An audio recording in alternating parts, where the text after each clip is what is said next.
NATO just sent troops to the Arctic to defend against America. Not Russia, not China. Their own ally, their own founder. January 2026. Something is happening that no one thought possible. The American president wants Greenland, and he's not asking nicely. When reporters asked how far he'd go to take it, he gave a chilling answer. You'll find out. Those 3 words sent shockwaves across Europe. Within days, French troops flew north. German soldiers mobilized for Arctic conditions. Danish elite forces prepared to defend their own soil. But here's what most people don't understand. This isn't about ice or snow. Something is buried beneath Greenland, worth trillions of dollars. Something powerful enough to make a president threaten his own allies. And now, the alliance that held the West together for 77 years is cracking from the inside. This is Operation Arctic Endurance, the story behind the shocking deployment, the secret reasons driving this crisis, and the question no one wants to ask. Can NATO survive when the threat comes from within? Stay with me, because what you're about to learn will change how you see everything. To truly understand this crisis, we must travel back 77 years. April 4th, 1949. 12 nations gather in Washington, D.C. and sign a historic treaty. The North Atlantic Treaty Organization is born. One purpose, one promise: collective defense against any threat from outside. The idea was simple but powerful. An attack on one is an attack on all.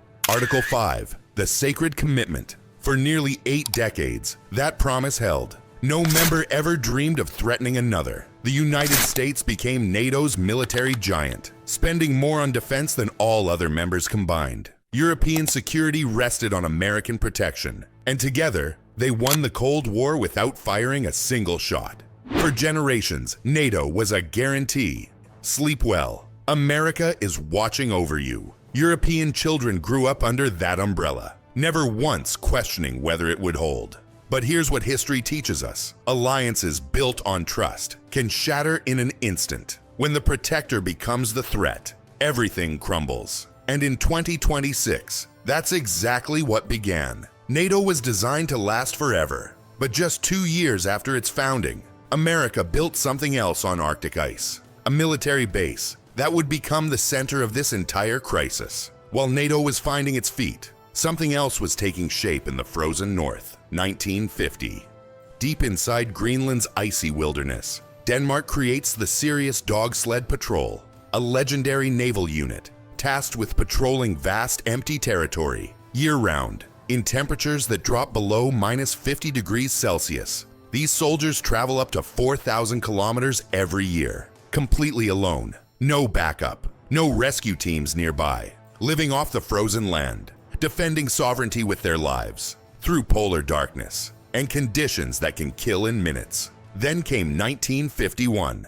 The United States and Denmark sign a defense agreement. America gains the right to build military bases on Greenland. Thule Air Base rises from the ice, now called Patuxent Space Base, the northernmost U.S. military installation on the planet. For 75 years, this arrangement worked perfectly. America got missile warning systems, protecting the homeland from Russian attacks. Denmark got security guarantees, backed by a superpower. Both sides benefited. Neither asked for more. The base became essential for NORAD operations, early warning against nuclear missiles, space surveillance, missile defense. America's Arctic fortress, built on borrowed land. For decades, access was enough. America operated freely under the 1951 agreement. But in 2019, someone decided that access wasn't sufficient. He didn't want to borrow anymore. He wanted to own it.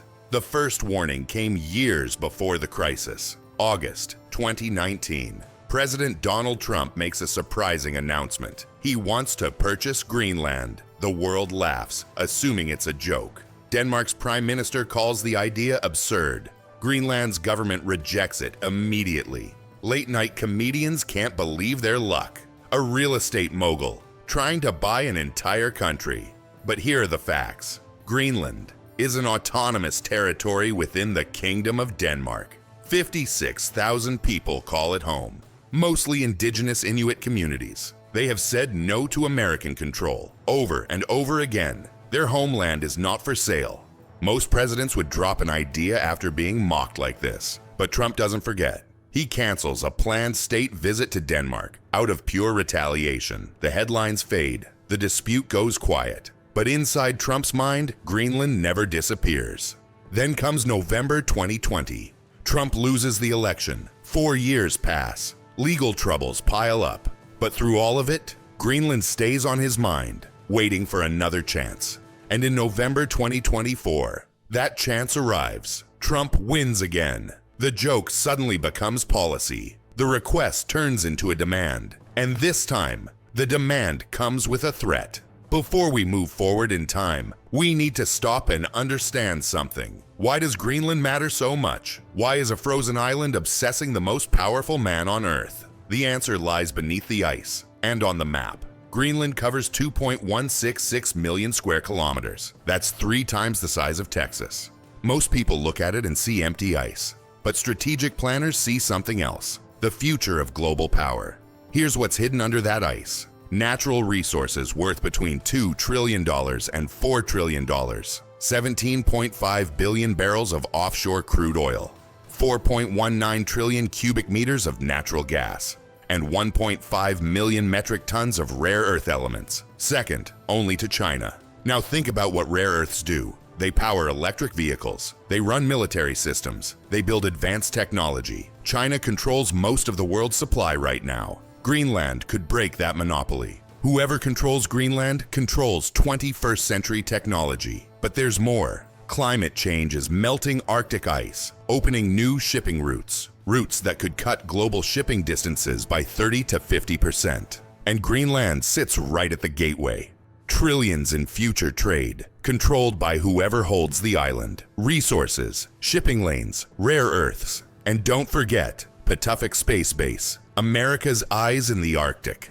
Now you understand why Trump wants it. And in January 2026, he finally made his move. The European response came before Trump even took office. January 15th, 2026, 5 days before the inauguration. European NATO members did something the world had never seen. They deployed military forces directly to Greenland. This wasn't a routine training exercise. This was Europe sending soldiers to defend a member's sovereignty against potential aggression from another member. In 77 years of NATO history, nothing like this had ever happened. France sent 15 military personnel, the largest group. Germany deployed 13 troops. Sweden contributed 3. Finland and Norway each sent 2. The United Kingdom and Netherlands added more forces. These numbers sound small, but the symbolism was massive. Multiple European nations sending soldiers to protect against America. The world had never witnessed anything like it. And here's the key detail. The deployment stayed outside official NATO command structures. Why? To avoid a direct clash with the United States, NATO's most powerful member. Europe was defending NATO's core values, while carefully avoiding war within the alliance itself. Operation Arctic Endurance had officially begun. Europe made the first move, but 3 days later, Trump responded. Not with soldiers, with economic warfare. Europe made its move. Now Trump made his. January 18th, 2026, 2 days before his inauguration, Trump announces punitive tariffs. 10% on imports from every nation that sent troops to Greenland. Denmark, Norway, Sweden, France, Germany, Netherlands, Finland, United Kingdom, 8 countries targeted at the same time. Economic punishment for defending sovereignty. The tariffs were set to begin February 1st, 2026, and Trump made the purpose crystal clear. They would stay in place until the US is able to purchase Greenland. No hiding, no diplomacy, economic coercion, stated openly to the world. Think of it this way: your neighbor threatens to destroy your business unless you hand over your property. That's blackmail, and that's exactly what Trump did to America's closest allies. Danish Prime Minister Mette Frederiksen fired back. Europe won't be blackmailed, but the threat was real. Billions of dollars in trade, suddenly hanging by a thread. 1 day later, Denmark made their next move. 200 elite soldiers preparing to deploy. Europe made a statement. Now Denmark made it louder. January 19th, 2026, 1 day before Trump's inauguration, Denmark sends reinforcements to Greenland. 200 elite combat soldiers arriving on Arctic soil. Defense Minister Troels Lund Poulsen called it a substantial contribution, not a quick show of force, a commitment to a more permanent military presence. Denmark was digging in. The numbers tell the real story. $13.7 billion committed to Arctic security over multiple years. New F-35 fighter jets built to operate in extreme cold. Enhanced surveillance systems covering Greenland's massive territory. Expanded naval presence. New Arctic warfare training facilities. Denmark's entire defense posture was being restructured. Not because of Russia, not because of China, because of Washington. Their own NATO ally had become their greatest threat. Minister Poulsen announced troop deployments for 2026 and beyond. He called it a long-term mission. Denmark wasn't hoping this crisis would just blow over. They were preparing for years of tension. Europe had deployed. Denmark had reinforced. Tariffs were announced. Lines were drawn. Now, the whole world waited for one moment. January 20th, 2026. And whatever Trump was about to say, the day everyone was watching had finally arrived. January 20th, 2026. Donald Trump raises his hand and takes the oath of office. His second term officially begins. Within hours, a press briefing shocks all of Europe. A reporter asks the question everyone fears. How far would you go to seize Greenland? Would you use military force? The room goes silent. Trump's answer, just 3 words. You'll find out. No explanation, no clarification. The President of the United States refusing to rule out military action against a NATO ally's sovereign territory. Think about what that means. Imagine asking your security guard, "Will you rob me?" He smiles and says, "You'll find out." That's not reassurance. That's a threat. European leaders had been hoping the demands were just bluster, negotiating tricks, political theater. Those 3 words killed that hope. The American president had just threatened invasion. January 15th, Europe deployed. January 18th, tariffs announced. January 19th, Denmark reinforced. January 20th, Trump refused to rule out force. 4 days that shook the Western alliance to its core. Late January 2026, the crisis shows no signs of ending. European forces remain stationed in Greenland, and NATO faces an impossible contradiction. For 77 years, NATO meant one thing: protection. American troops in Europe, American bases across the continent, the shield that kept the peace. But now, that shield has become a threat. Here's the reality. The United States is NATO's dominant military power. European security has depended on American protection for generations. But suddenly, that protection comes with conditions. Surrender your territory or face the consequences. Think about it this way. A security guard protects your building for years. One day, he demands you hand over your apartment, or he'll take it by force. Who do you call for help?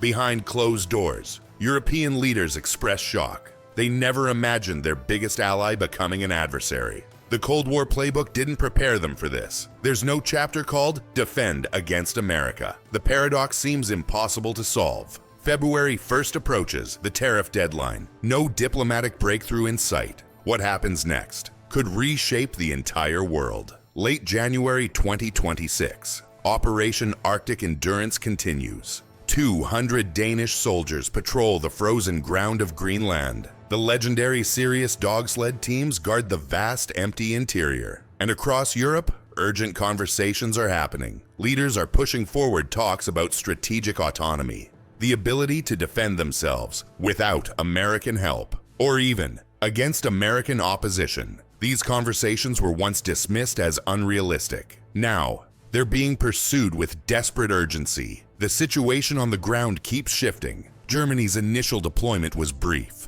Their troops left after just a few days. France maintains its larger group of soldiers. Nordic nations remain deeply committed because for them, this is existential. And Denmark continues rebuilding its entire defense posture. Think about what's at stake. The alliance that won the Cold War, that protected Europe for 3 generations, now faces its greatest test. Not from Moscow, from Washington. Most analysts say an actual American invasion is unlikely. The consequences would be catastrophic. NATO collapse, global chaos. But unlikely doesn't mean impossible. And Europe isn't taking chances anymore. The frozen land of Greenland has become a stage for what may be the defining test of the international order. The question is no longer, will tensions escalate? The question now is whether NATO can survive them. This is what the world never expected. NATO deploying forces near Greenland, not against Russia, not against China, against the possibility of American aggression. Look at how fast everything changed. 1949, NATO founded to protect Europe. 1951, America builds Patuxent Base through cooperation. 2019, Trump first demands Greenland. 2026, Europe deploys troops against American threats. 77 years of trust, shattered in days. Alliances are built on trust. When that trust breaks, everything built on it starts to tremble. America's allies have fought beside American forces for decades. Now, they're wondering if they'll have to fight against them. January 15th, Europe deploys. January 18th, tariffs announced. January 19th, 200 Danish soldiers reinforce. January 20, you'll find out. February 1st, tariff deadline approaches. A timeline of escalation with no end in sight. January 2026. NATO forces in the Arctic, not against Russia, not against China, against their own founding member. Operation Arctic Endurance, the unthinkable happening in real time. Can diplomacy de-escalate this crisis? Can European unity hold under American pressure? Can NATO survive when the threat comes from within? The answers will shape the next century.